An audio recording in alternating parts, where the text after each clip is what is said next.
The attack came without warning. Over the quiet colony of Armadas Prime, a scattering of blue-green domes that held children's laughter, fields of wheat, and the hum of life, the alien ships descended like wolves. Their hulls shimmered with sickly gold, weapons primed long before the colonists even realized the sky was falling. The Krill Dominion, a species that measured worth only in conquest, had grown bold. Humanity, to them, was a fledgling species, spreading too quickly, too confidently across the stars. To the Krill, humanity's outposts were not neighbors. They were prey. The first salvo cut across the night. Domes shattered. Firestorms consumed the colony's heart. Civilians screamed into comms that went unanswered.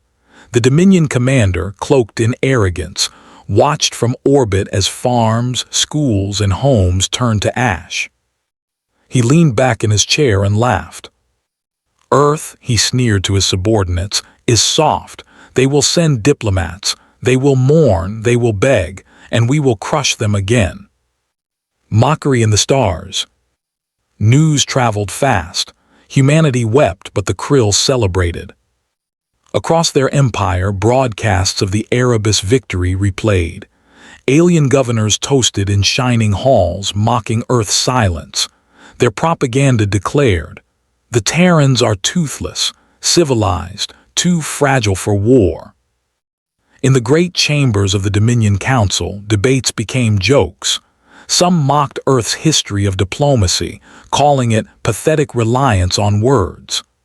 Others speculated Earth might offer tribute, or medicine technology, to be spared another strike. Arrogance dripped from every alien mouth. They told themselves that humanity's restraint was weakness, that Earth lacked teeth, that patience was cowardice. They forgot the oldest truth of predators. The quietest hunter strikes hardest. The silence before the storm. On Earth, the silence was deliberate. Within the Terran Defense Assembly, grief burned hotter than fury. The colony's images played across every council chamber, bodies covered in ash, children's toys fused with glass, black smoke rising under alien stars. But no declaration came. No screaming threat, no pleading emissary, only silence. That silence spread unease. Whispers traveled through alien trade networks where smugglers and mercenaries wondered, why is Earth so quiet? But the Dominion dismissed such doubts. They mistook composure for surrender. Meanwhile, deep within lunar shipyards and Martian dry docks, hidden engines rumbled awake. Great orbital doors parted. The blue oceans of Earth reflected the awakening of Titans. The Terrans had prepared, not for peace, not for war, but for inevitability. And inevitability had arrived. The awakening of Armadas. It began with a single transmission, intercepted across the galactic net. A voice calm, heavy as iron, spoke in standard trade tongue. "This is Earth. You struck at our children, you thought us powerless. Now the silence ends." At that moment, the skies lit with fire. From Luna, dreadnoughts older than any Dominion dynasty rose, their hulls scarred but unbroken. From Mars, sleek crimson warships thundered into orbit, each bristling with weapons the galaxy had never catalogued. From hidden asteroid belts and cold, dark orbits, silent carriers activated, unfolding like blades in the void. Armadas took flight. Thousands of ships, each bearing the sigil of Earth, a single blue-white sphere. Comms across the galaxy erupted with static and fear.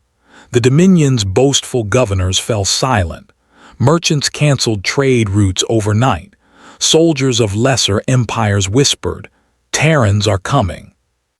The first strike, shadows made of fire. The Dominion's nearest fleet assembled above the world of Carthos, certain they would repel Earth.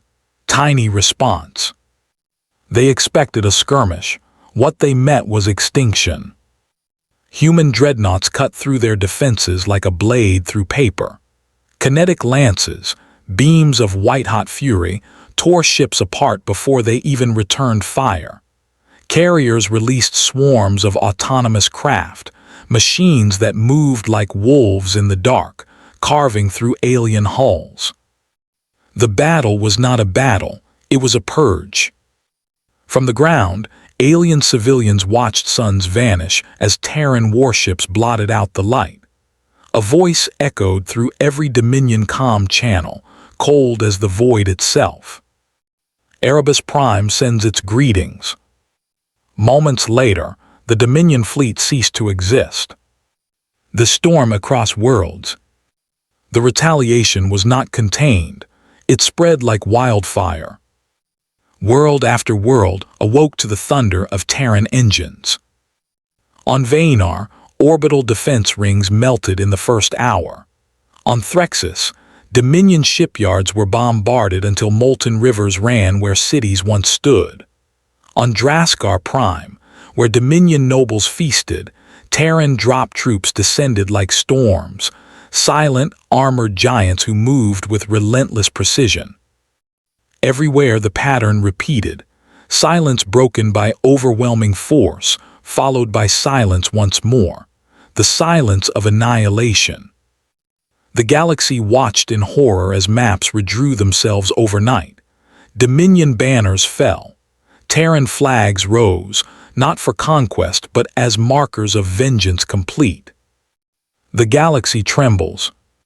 The spectacle terrified not only the Dominion but every species. Transmission towers filled with rumors. The Terrans have awakened the old fleets. Their weapons burn brighter than suns. Their patience has limits. In neutral zones, entire empires withdrew fleets, refusing to interfere. Merchant guilds erased human systems from their charts, not out of contempt but fear. In cantinas and councils, whispers spread. If they do this to the Krill, what will they do to us? No one laughed at humanity anymore. The hand of retribution. The climax came at the Dominion throne world, a jewel of spires and crystal skis. Its rulers gathered, boasting still, though their voices quivered. Earth cannot reach us here, they said. Our walls are eternal. But the sky darkened. First with a single Terran dreadnought, then 10, then 100, until the very heavens above the throne world vanished beneath Terran steel. Armadas blotted out the sun. Engines thundered like drums of judgment.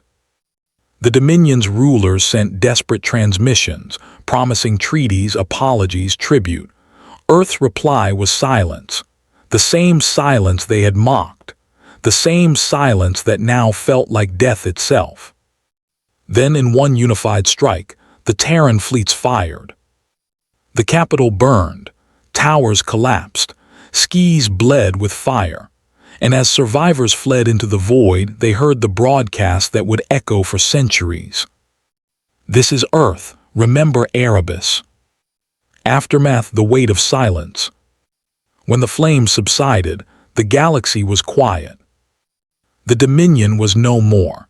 Its fleets shattered, its rulers ash, its proud propaganda silenced forever. What remained were ruins and the whispers of those who had survived to tell the tale. In distant halls, alien envoys spoke in hushed voices, not of conquest, not of defiance, but of fear. Never provoke Earth again, they whispered. Their patience is vast, but their vengeance is infinite. And across the stars, as humans buried their dead and rebuilt their colonies, the silence returned once more. But this time, no one mistook it for weakness. Epilogue, the lesson etched in fire. Generations later, the story of Erebus Prime still carried weight. Children of alien worlds grew up with the tale, whispered as warning, "Do not strike Earth. Do not test their silence." For when Terrans rise, they do not rise alone. They rise with armadas that shake suns, with soldiers who march like storms, with vengeance that does not forget. The galaxy learned this truth in fire, and they would never forget it. The Jakari Dominion had long ruled the Orion Arm with an iron claw. For centuries, no world dared oppose them. They believed themselves the pinnacle of evolution, merciless, unchallenged, and entitled to take what they wanted. When their scouts stumbled upon Elysium 4, a human colony at the fringes of explored space, the choice was simple. A lush green world, fertile and resource-rich, inhabited by a few 100,000 humans, easy prey. The order went out: eradicate, enslave, consume. The Dominion fleet descended without warning. From orbit, they bombarded the colony's defense satellites into glowing fragments. Cities burned in oceans of plasma. The screams of the dying echoed through comm channels until static consumed them. The Jakari ground troops landed, their spiked armor glistening with gore as they slaughtered survivors. The Dominion commander, High Talon Viridal, recorded a broadcast, his mandibles